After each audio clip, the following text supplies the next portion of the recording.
আসসালামাইকুম, একটা রেসিপি নিয়ে চলে এসেছি। নারকেলের নাড়ু করে দেখাবো। এইবার নারকেলটা ভাঙছি, নারকেলটা কুড়ি নিচ্ছি। এইভাবে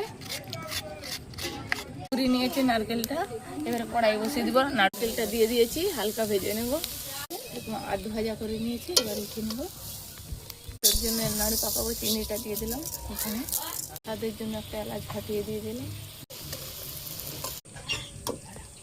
নারকেলটা ভাজা করে রেখেছিলাম, হালকা ভাজা, এখানে দিয়ে দিলাম নাড়ুর জন্য। নাড়ুর জন্য নামে নিই।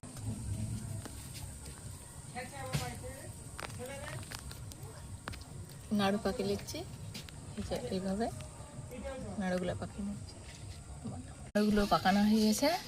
নাড়ুগুলো এই যে অনেকগুলো হয়েছে, কত সুন্দর নাড়ুগুলো, অনেকগুলো হয়েছে, বেশ অনেকগুলোই নারকেল নাড়ু হয়েছে। দেখুন এখানে পাকিয়ে দিয়েছি, খুব সুন্দর নাড়ুগুলো হয়েছে।